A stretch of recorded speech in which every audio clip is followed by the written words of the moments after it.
Hey, how are you guys? Kev here, back with another episode of Kicking Off. Took a little bit of a break for a few weeks, but back at it now. Things got very busy with work, thankfully, because it's been a crazy year and I spent a long time out of work. But thankfully things really kicked back up into gear, and Meg and I expecting our second baby here in the house. So it's been a busy household for now as we look forward to Christmas. And I hope you and your loved ones are getting set for the holidays and are doing okay as of right now. So back we go with the interviews. Today a fascinating guest, and I must say, as I've been doing these chats and really enjoying these conversations, I've started to realize that there's a certain direction that I want to go in with these conversations that may at times drift away from the beautiful game of football.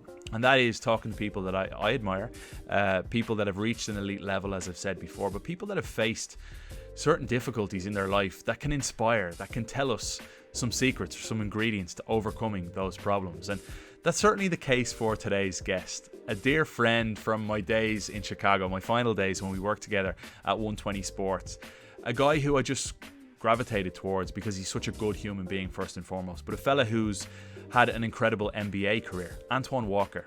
Grew up on the south side of Chicago, faced several challenges there, and his mother was so unbelievably strong and pushing him to go to a private school in Mount Carmel. Went on to be drafted by Kentucky, have an incredible NBA career with the Celtics and other teams, but then won a championship alongside Dwyane and Shaquille O'Neal with the Miami Heat. We're going to talk about all those stories, but also what followed. 2 years after finishing up an NBA career, which he earned over $100 million, Antoine Walker declared bankruptcy. Gone in an instant. That's the name of his new memoir that's to come in 2021.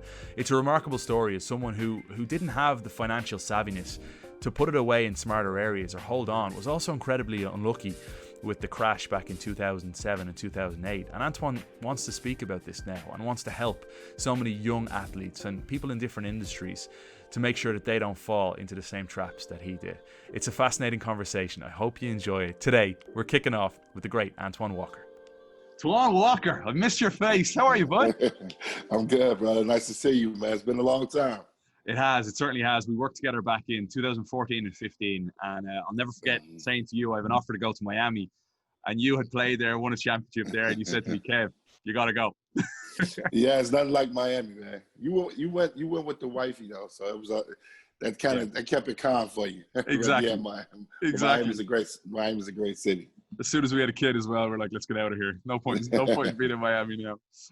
Antoine, I want to go back through your extraordinary life so far and chat a little bit about certain areas of it. And let's start back in Chicago, a city we both love.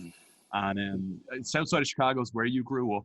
What's it like growing up on the south side of Chicago? What are some of maybe the misconceptions, but also some of the realities of where you grew up? Yeah, I grew up on the south side of Chicago.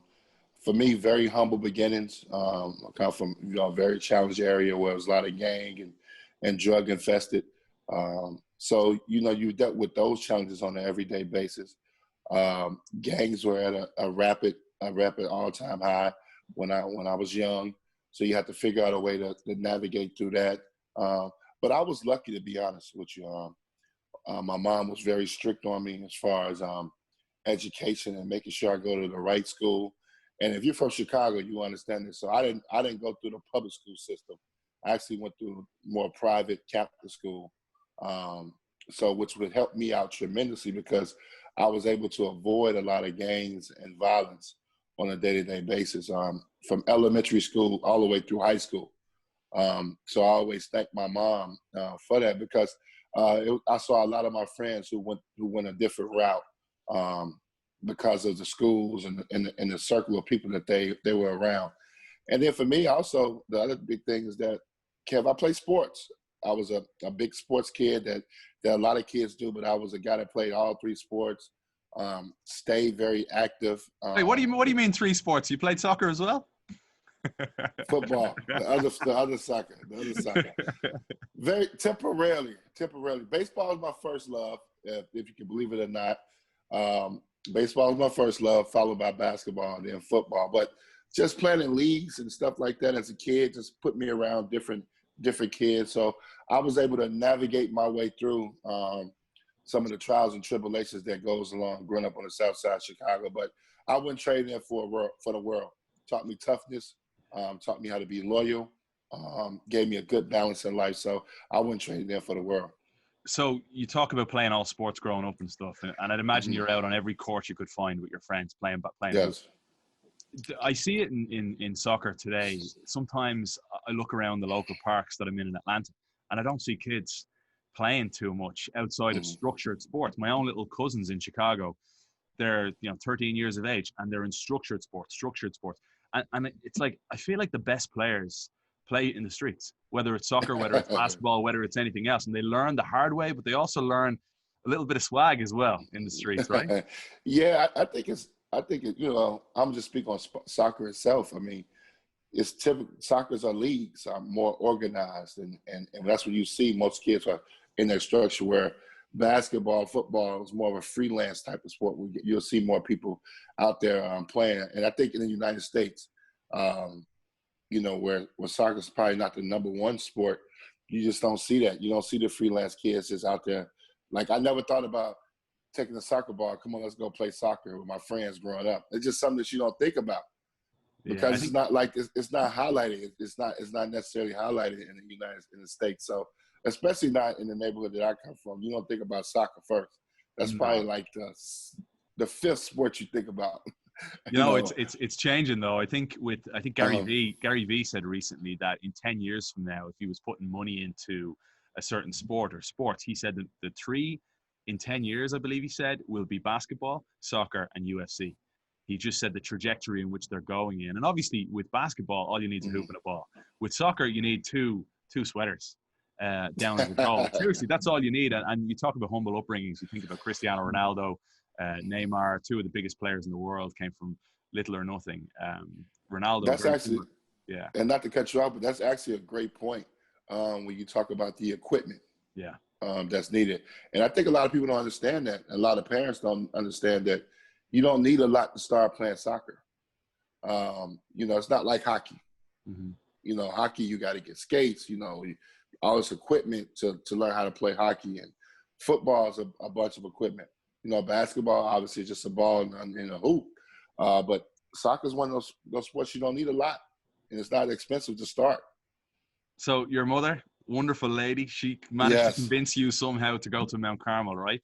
A wonderful Yes. school with that had. I mean, were you in school with Donovan McNabb as well? Yeah, we actually went to school all 4 years. A lot of Oh people don't wow. know that. Yeah, we were together all 4 years. Donovan, tremendous athlete. Obviously, we know he was a great NFL quarterback, but unbelievable basketball player. The second leading scorer. He was great for me. He was my Robin. He was the guy I Yeah. used to look to deliver. But great athlete, unbelievable that we're still friends to today. Donovan's out in Phoenix, Arizona now, doing football camps and heavily involved in his kids' football, getting his kids into football. So got to spend a lot of time with him All-Star weekend right before the pandemic. So it was Nice. good to see Donovan. Yeah. Well, good for your mother because she changed the trajectory most likely of your life and managed to get you to go to Mount Carmel. Even though I heard you before saying you had tears, you didn't want to go to that school. Uh, Oh no. you got it done. Yeah, it was one of those things as a kid you wanted to go play with the best team. And at that time, the public school teams had the best basketball programs, and she did not care. It was strictly about education, safety first. As I cried away, there was still no movement by her, and it had to be the best thing for me. It's something that I always look at because you got to remember, people understand Mount Carmel won for being a great school. Mount Carmel was an all-boys school, but also what was great, Mount Carmel was a sports school. And a lot of people, don't know that Mount Carmel's a very big sports schools that really emphasize athletics. So it was good for me because it gave me a little bit of both. But man, the discipline, Kev, was no girls, man. It's tough for me. Same here, bud. I went to an all boys Catholic school as well. In Ireland, Oh, okay, for the okay. most So you part, know it. it's all boys or all girls, especially with Catholic schools, which So most you schools so are. you know what I mean. Then Yeah, you know yeah, exactly what I'm talking about. yeah, exactly. Although I was terrible with girls back in school, let's be fair. Hey, looking forward, Antoine, you have an uh-huh. incredible time in college in Kentucky. Then you get drafted by the Celtics. You call Boston your second home. I love Boston myself. Your first game in the NBA happened to be against your beloved Chicago Bulls, the team you grew up Yeah. supporting. And you ended up in a kind of a 1v1 battle with Scottie Pippen. What was that like? Mm. uh, Nerve wracking. You got to realize I was a kid that grew up obviously a Bulls fan, but then they won 3 championships. You know, and I was a kid cheering for them and rooting for them, and you know, in high school, I always admired them. And my first NBA game in 19 years old, well, actually, it was 19, turned 20, I think, was against the Bulls. So I was nervous. Could not believe, overwhelmed, could not believe I was actually on the court with Michael Jordan, Scottie Pippen, Dennis Rodman. I'm actually playing against these guys. So it was like a dream come true. They got the best of me the first couple, the first time. Well, Scottie got the best of me. But just unbelievable battles. I always tell people, and I think people saw the documentary come out with Michael Jordan, The Last Dance, but those teams that they were on were unbelievable. To play against them for 3 years, they were championship teams those 3 years. How good they were. People, you have to actually play against them to understand how good they really were, and the Bulls were something special. Well, give us an example then of something that they do that maybe other teams. Was it the talking? Was it just their resilience? A little bit of everything. The resilience, how their approach to the game. I would say the biggest thing, how good they were defensively. And people always make this argument, not going too deep into it, about how LeBron he's better than Michael Jordan. I played against both guys and played against them for years, and you know the difference. And if you played against Michael, you know Michael's the best. I could say that. That's like the separation that you get playing against that team and him. What was Pippen like? Unbelievable. Scottie was great. Scottie was a problem. Long, athletic, you know, very skilled. And, you know, you don't really think about it because obviously attention's on so much on Michael. But Scottie was a tough cover. Was a rude awakening for me on things that I need to work on, because I came in playing the same position as Scottie. I eventually moved over, but that was like the guy that I kind of look up to and tried to emulate. Yeah. You're in the league, what, a year and a half. You get a shout for the All-Star game in '98. Yes. Coached by Larry Bird alongside Michael Jordan. Was that the moment in your career as such a young fella, Toine, that you're like, I've made it. This is it. I'm in. Oh, without question, it was probably the first. Yeah. Just to be selected my second year in the league, I felt, you know, I was overwhelmed. I think me and Kobe were the two young guys on the team at the time. So I was excited and overwhelmed to be in that locker room with Michael, Larry Bird, Reggie Miller, Tim Hardaway. These are guys that I looked up to, and now I'm on the same bus, All-Star bus. And you know what was special about that All-Star game? It was weird because it was in New York City, so that made it really special. And then two, the rumblings was that Michael was going to retire. Okay. So it was a lot of like media hype. It was just a lot of attention around there, and being in that locker room and just kind of soaking all that up, you know, as a young kid was great for me to be able to see that. And at that time, to possibly be a part of history, to play in the last All-Star game Michael Jordan ever played in. I eventually ended up playing the last All-Star game where Michael played in, but that could have been the last one too in '98. Yeah, that was a little bit later on. You got close with Michael, didn't you? You still are, I think. He's 13 years your senior. How was it for you watching The Last Dance? Because for me, as somewhat of a basketball, I went to see Jordan and the Bulls play in '96 in Chicago when I was over. But I mean, it's unbelievable documentary from start to finish. Even my wife, who's not into it at all, enjoyed it. How was it for you knowing a lot of these guys and having played in that era? It was great to kind of reinsure. Like you said, I got an opportunity to get very close with Michael and get into his inner circle where I was, you know, obviously worked out with him, but also spent a lot of personal time off the court with him. So it was great for me because in '98, I wasn't around Mike. I played against Mike in '98, obviously, but I wasn't around him in the relationship that I ended up having starting like 2001. So to watch the documentary was special for me because everything I thought was really true. This is the same guy. You know what I mean? It wasn't like somebody totally different.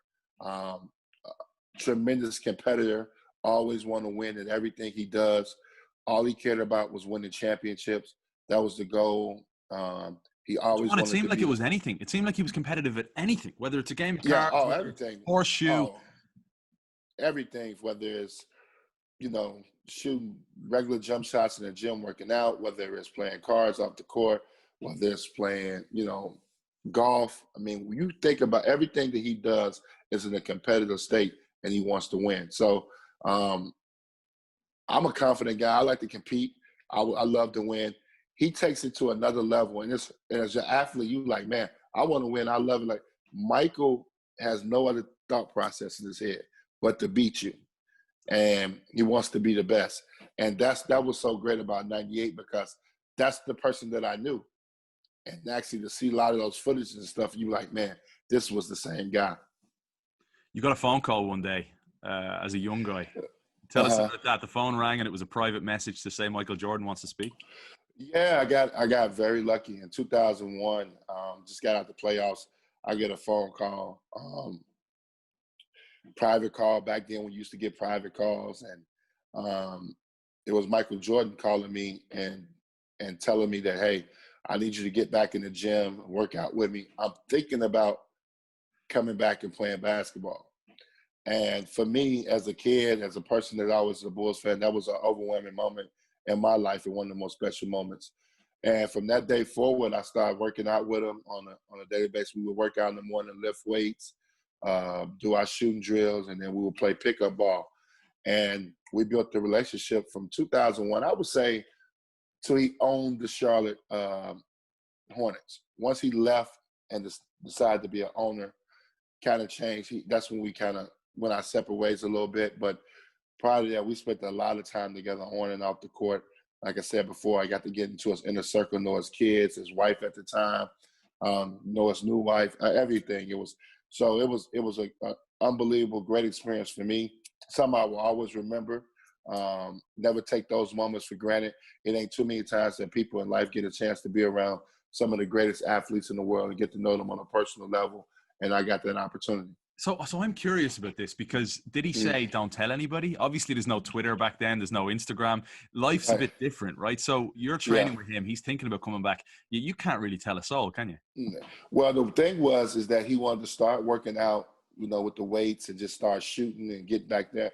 But the thing was, at that time, I kind of had a grasp on the city with the other pros. And this is a time we probably had 25 pros that were from Chicago. So I just started getting on the phone, telling guys like, look, we back in the gym. Michael's coming. He want to play. And next thing you know, it was actually Hoops Gym, which is close to our old job, down the street from our old job, Kev. Guys just start showing up. Next thing you know, by the midsummer, we got 30, 35 NBA players in the gym every day. And it turned out to be some of the most incredible pickup basketball you ever want to see. What a shame there was no phones back then. What a shame we don't have the iPhones that we have today where you could take I know. Just see that. It was crazy. I mean, that's the crazy part about it. So it really started just be me getting on the phone, calling guys like, look, we back in the gym. And then probably by midsummer, everybody started getting the inklings that he's coming back. And once he started to feel good and started to get that itch, because he wanted to play against the younger, better players to see if he could compete. You're talking about a 39-year-old Michael Jordan. Wow. So you got to think about it. He wants to see where he's at. So we had to try to get the cream of the crop, in and do it quietly. You know what I mean? Where a lot of people didn't know if he was coming back or not. It was just a rumor, but it was a real rumor. So, and how serious was there? Beers after? Was there cocktails? Were you going out? Was it fun? Oh yeah, he has a restaurant which was actually literally right next door. So we spent a lot of time it was called 160 Blue at the time. He had a private back room. So we would leave because we played at 2:00 every day. So by the time guys showered, it was always 5:00. It was already, happy hour. So we would always go have cocktails. We would play cards. We would go to his house. But the crazy part about it, no matter how much fun we had, he was going to be there the next morning ready to go. And was there a part of you scared to go too hard on the night out then, knowing that he's going to put you through your paces the next day? Oh, yeah. Hell yeah. I used to be scared. Because, you don't want to be late. At the end of the day, still Michael Jordan, you have an unbelievable respect factor for him. And until I got a chance to know him on a personal level, you keep everything straight and narrow. You don't really try to, do too much. You want to make sure you be on point. So it took a minute before I got to know him after a month or two before I loosened up and started doing things my way. It took a while though. I say so. Hey, you said the best team, aside from your Kentucky college team, the best team in terms of the group that you played with was when you went to the Heat and you won a championship down in Miami. You had to, and I found this such a fascinating conversation that you had with a couple of friends earlier on in the year, that to get to Miami, it took you calling Shaq to ask him to take a bit of a pay decrease in order to fit you in the cap, and Shaq went and did it. Yeah, it was crazy. So, I was a free agent and 10 teams called me and nobody was really offering me the kind of money that I wanted. The cap was tight. It was just a different era for money back then. And lo and behold, I get a phone call from Pat Riley and they were like, listen, Toine, we would love to have you, but we don't have the cap space, but we got an idea. It was like, we need you to get on the phone and call Shaq and tell Shaq to take a pay cut. And we'll be able to fit you in. But it was crazy. I think pay cut may be the wrong word. It was basically take more years and don't take the less years in order for me to fit in the cap. So he could have took a 3-year, I would say 3-year, like $95 million deal. No, 3 years, $90 million. Exactly. He could have took a 3 years, $90 million deal, which would get him $30 million a year, which at that time was kind of unheard of. Michael did it, late 90s, but nobody was really making $30 million a year. So I called Shaq. We talked about the team, and he wanted to really win a championship. Him and Kobe had their little beef going on. Who can win a championship without each other? God rest his soul, Kobe peace, Kobe Bryant. But him and Shaq had a little thing where they wanted to see who can win a championship. So Shaq was determined to win the chip. So Shaq ended up taking a 5-year, $100 million deal. And, the numbers, the average person will say, well, it's still a remarkable amount, but it's 30 a year versus 20 a year. So right. So it's a big difference. It was able to fit me into the cap where now I can get a lucrative contract myself. And he did that. And I end up being part of the biggest sign and trade in NBA history. I still think to this day, 13 players to get me to Miami. A 13-player deal to get me to Miami. And I'll say this, you just talked about the team. It was the best team I ever played on. I'll never forget being able to play with Shaq and D. Wade, which is an honor. But more importantly, Gary Payton, Alonzo Mourning, 2 Hall of Famers, James Posey, Udonis Haslem, Jason Williams, just a great group of guys that we built a bond for a couple years that was very special. We was able to accomplish something great. Tell you a funny story. It's crazy. During this pandemic, which has been crazy, everybody's been doing these type of calls like we're doing Zoom. We did a Zoom call. Dwyane Wade put together a Zoom call with that team. Yeah, with that team. And all 15 players got on the call, Pat Riley, the trainers, everybody. And we just reminisced about the season during the Zoom call during this pandemic. And it was great to reminisce and talk to the old guys and see each other. And that was special during the pandemic. But very close group. I will always remember that. My favorite team to be a part of. Very special moment in my life to win the championship. That says so much, the fact that you still wanted to get on a Zoom call, all of you. What are the secrets, Toine, if I could pick your brain on this, the secrets to putting together a winning culture? What was it about that group, the ingredients that made it such a tight group? I think, one, you got to get the common goal where everybody put aside their personal egos to accomplish a goal. I think what was great about that team is that you had a good combination of young guys and older guys, and everybody was at a point in their career they didn't know if they could win a championship, it'd take them to the next level. And that's hard to do sometimes because, especially in the NBA, because you got so many guys that are playing for money, guys that are playing just to be, individual stars. It's so many things that are going on in NBA players' lives sometimes. It's hard to get them to lock in to win a title. That's where the respect comes in, that when you see a LeBron James has played in so many finals, a Kobe Bryant, Michael Jordan, guys that have won multiple titles and been to the finals 10 times. I've only been there once. It is very difficult to get there. And to win a championship is something different. So when you're able to put all those things together, it's great. And also, I got to tell you, you got to be good, but you also have to be a little lucky. Yeah. Luck plays a big part. You got to hope you don't get hurt and those things. But I always tell people, if you want to be a part of something special, go win your title. Go win your championship playing the sport that you love. But obviously you stuck together as a group, right? You're on a Zoom call years later. You went for 12 meals, you partied together, right? You partied hard, I believe, in Miami, I'd say. I've never partied and played basketball like that before in my life. I've told you some behind-the-scenes stories about it a couple of times. But, yeah, I mean, you lived in Miami. I mean, it was one of those places. Miami's a different sports city. Yeah. And that's another challenge. Miami presents other challenges that other cities don't. Weather's nice all the time. It's a big nightlife scene. So to go through those obstacles and be able to accomplish what we did was a very special feeling. Yeah, live 11. I'm thinking of all the problems. Don't bring live on Sunday. Can't get down as Monday.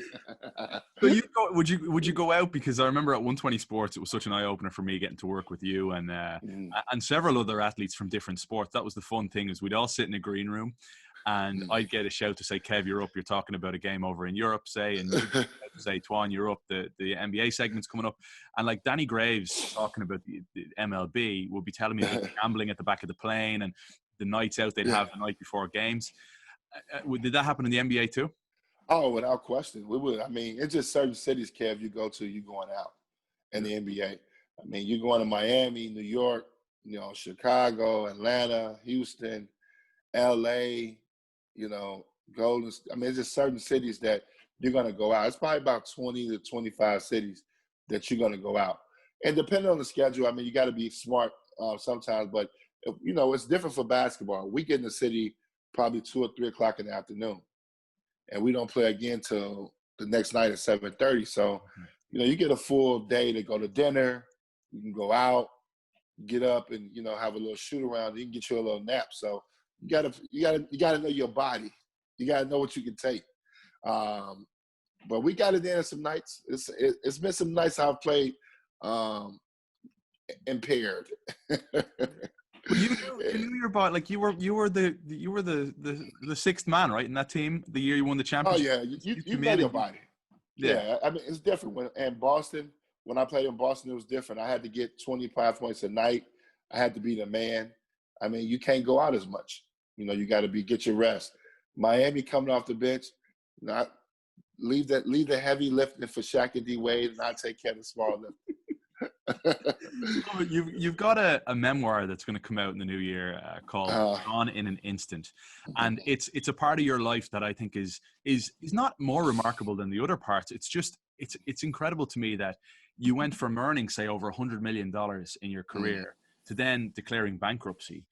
You're speaking about it, which I absolutely think is a wonderful thing that you're so open about it, because a lot of guys are learning from you right now. A lot of folks in different industries around the world are going to read this, they're going to listen to your story, and you're going to help them, and you're going to help them without even knowing you're helping them. Where for you were you just simply too generous? Was it a case of not taking advice? Where did you have too much fun? Like, do you regret it? Like, talk to me about this, because it's a fascinating development that you went from not losing it, you spent it. And in some ways you did lose it because the crash happened as well, right? In 07. Yes. But I think for me, it's obviously you work hard to put yourself in positions to become a professional athlete. And I did that. I was very fortunate and to be able to make over $100 million playing the game I love to play. Would not take that back for anything in the world. But I think the biggest problem, let's start from one, is, I came into the league at 19 years old. As we touched on earlier in the interview, I come from very humble beginnings. I'm the oldest of 6.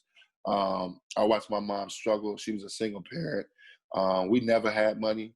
I never had the opportunity to handle money. So when I turned 19 and became a millionaire, I thought $1 million was $1 million, and did not understand that Now I'm in the 45, 46% tax bracket, and $1 million is not $1 million. That's probably about $600,000. And I think that probably was the first eye opener, having to understand that about taxes, and that's not actually the money that you're going to make, was a big eye opener for me. And then another thing is that we create these lifestyles. When you start making money, and the money that I make, you create a certain lifestyle, and you decide to live that. So you get the houses, you get the cars, you get your jewelry, and you start living this very expensive lifestyle. And nobody ever, at least for me at that time, nobody ever pulled my coattail and said, hey, this could end at 35. You got to make sure that you got money put up at 35, because you got the rest of your life to live. So you don't think about generational wealth at that time. And I think that was something that went over my head, not understanding generational wealth, because technically I came in at 19, but I retired at 34 from playing the game I love. So you got to think about 34, I got the rest of my life to live. And you don't think about that when you just get in the league and you're making money. But honestly, just uneducated, trusting the wrong people, got into the business venture that you talked about, and ended up getting into the market, and the market crashed. And I probably could have avoided a lot of that if I was educated, if I was uncovering it on a day-to-day basis, trusting somebody else. So it was very challenging situation, because one, obviously I never been through it before going through a bankruptcy. I had created this very expensive lifestyle for myself and my family that was going to have to drastically change. So that was a process of going through it. And it was a rough 2.5 years of my life, of soul searching, regathering myself, figuring out, hey, I made this mistake, but how can I turn this mistake into something positive? And that's what kind of led me into wanting to do a book. I did a documentary that hopefully is going to come out. And the last 5 years, Kev, I would say when you left 120 Sports is when things kind of opened up for me. I got an opportunity by Morgan Stanley. Morgan Stanley, the big financial group, started a company called Morgan Stanley's Global Sports and Entertainment. So basically, I got an opportunity to travel around to colleges first and tell my story to student athletes, to very young kids. Fantastic. And was great for me. It was therapeutic, if you can understand it. It was a way for me to actually talk about it, kind of help me be therapeutic, help me get better as a person, and feel good that it was okay to make a mistake. And I just kind of took off from there. You don't know this because we haven't talked in a while, but this past season, prior to the pandemic happening, I got an opportunity to go back, and I did the financial literacy for the NBA this past year, which was something that I dreamed about doing.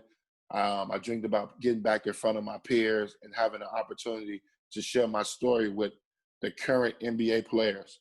And that happened this year. I did 26 out of 30 teams, and then COVID happened. So we didn't do the last 4 teams. But hopefully they bring me back, and they bring the program back. It was great to be back in front of all the players, and they were very nice and receptive to me. We had great conversations, great open dialogue. I felt like I helped them out a lot, especially the young guys, just sharing my story. And it just gave me an opportunity to share my story and trials and tribulations with those guys. And the memoir was going to be brought out this year. And basically it's just delayed right now because I was trying to find the best marketing strategy for it. We had some book signings in place set up, and obviously now with the pandemic, you can't do any large gatherings. So I'm trying to figure out the best way to put it out. I've self-published. People that write books and know books know the difference between self-published and published. So I'm trying to make sure that I do the right thing as far as setting it up and marketing. But it will be out in 2021. Probably going to have to wait till probably the pandemic's over. I would like to say this on your show, just to people that may be listening, just, we had a bunch of pre-orders that people that, believed in me and want the book early. So they're waiting on theirs. So I feel a little bad because they haven't got theirs, but trying to keep them updated and let them know that it's going to happen. That they didn't give their money to, for nothing, that it's going to get to them. So the book is going to come out. Just be a little patient. They'll get it. They'll get it. Look forward to it. I can't wait to get it Mm-hmm. myself, Toine. I read something the other day that hit me hard because it was talking about good times and bad times in people's lives, and it was actually Matthew McConaughey who has a book just come out, and he spoke about how in the good times and in the good times in terms of like love, family, what makes you motivated to be a good person, all these things. It's important to remember your surroundings during good times because then when you hit bad times or you hit a slump in your life, you can then reflect on what was around you during those good times and how can I find that again. And I suppose for you, you probably remember vividly the people who were closest to you or who were helping you when you were at your lowest. Yeah, when I was at my lowest, my mom and my brothers and sisters were unbelievable because people don't understand my kids too. They never looked at me differently. They were ready for the adjustment. And, it's hard for them because they take that same lifestyle bump that you did. And they were a little unprepared, like I was unprepared. So it was great to get their support and for them to be behind me 110% through my journey, and especially my kids. My kids were good, and it's not the fact that their life changed that dramatically, but you got to think about it. Your kids go from getting anything they wanted in the world to, it's kind of like you go to the store with your kid and they want three toys. And you say, no, you only can get one out of three. Yeah. You know what I'm saying? So, your life changes to a certain degree, and they were great. Friends and family, I mean, you kind of weed out. Some people I was very disappointed in. And it's not always, and people don't understand, it's not about dollars and cents. It's probably something that people don't understand. It's about when you're on top and you're in the league. I remember having 3-4 cell phones and all of them ringing all the time. And then, you just got cell phones, but just to have them. But you get to the point where now you're in a low point in your life and that phone don't ring. And it's not about call me to say, hey, here goes some money. It's about calling to say, hey, how you doing? Is everything okay? Having a casual conversation. And that was disappointing because I know what type of person I am with or without money. I'm genuine. You think about people, who's in your immediate circle. And it was some people that I thought were very close to me. They disappointed me, but you live and learn. Those are situations that you live and learn. So now the people that I keep around me, the relationships that I have and friendships that I meet, I try to cherish and value them. And when you get opportunities to help each other out, you just do it. Well said. That's absolutely. And I'm sure your mother looks back, at your young life so far and says, yeah, you won a championship. Yeah, you had an amazing career, but she's probably more proud for what you've been doing in the past year, helping others and doing the work you've been doing. Yeah, she's been terrific. My mom is, I try to keep her from worrying. Your mom always worries about you. Yeah, just make sure you're good, and especially through times like this. So just, I've been very fortunate and lucky. Everybody's been healthy. We haven't had to deal with the pandemic. Nobody's caught COVID and had that problem, which has been great for me and my family. So I feel blessed in a lot of those ways. I mean, think about some of the things that people are going through today. So to be healthy and my family be healthy, sometimes it's more priceless than having a lot of money. Well, look, we look forward to the memoir in the new year. Gone in an instant. Antoine Walker. Can't wait for it. What's next for you. I know you're absolutely brilliant on TV. I know that much anyway. You still doing TV work, and what does the future hold for you? Well, I'm still with Fox. I'm still with Fox TV. I gave up ESPN during college to be able to travel around to do the financial literacy. I couldn't do both. The NBA schedule was too demanding, so I wasn't able to continue doing college. But I am still doing pro. Hopefully stay on TV, to be honest with you, Kev. I want to stay on TV. I would like to stay continuing. I don't know what level, but I would like to continue to help athletes. If I can be, a mentor, work on a personal level with different athletes, to just help them with their process, because these guys are getting drafted at 18, 19 years old. So if I could be a lending voice, a lending hand, so I would like to help in that capacity. But just figuring it out every day. But I would love to stay on TV in some capacity. It's what I love to do. Love to talk the game, and if I can stay there, because I can have a long career there. But like I know in television, there's not a lot of turnover. It's a lot of ex-people and a lot of people that want to do it. So I just wait my turn, man. I'm 44 years old, so I think I'm still young enough to chase it. And, maybe one day get out of Chicago. I don't know. It's getting kind of cold here in the winters, man. I may need to start getting that warm weather. Toine, you will. You'll stay in TV for a long time. That's for sure. Top class. And I loved working with you, and I hopefully we'll be on the same TV set again one day. But, no doubt. Toine, you're top class, man. I can't thank you enough for taking the time and your insights as well. Really appreciate it. Take care, buddy. All right, man. Thanks, Kev. Thanks for having me on the show, man.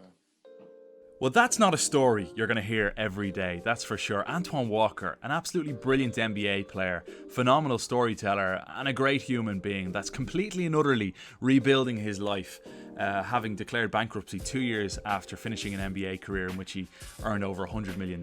Looking forward to his memoir, Gone in an Instant, to come in the new year. Antoine, legend, bud, really appreciate your time. Looking forward to seeing you again soon. Folks, hope you enjoyed it. If you did, go on. You know you want to. Give a little rating or a review. It means more than you can imagine on your favorite podcast platform or over on YouTube as well. We've got a brilliant guest to come next week, someone I've admired for a long time. For me, the very best in my industry of television sports. So hope you enjoy that one. Until then, take care. All the best.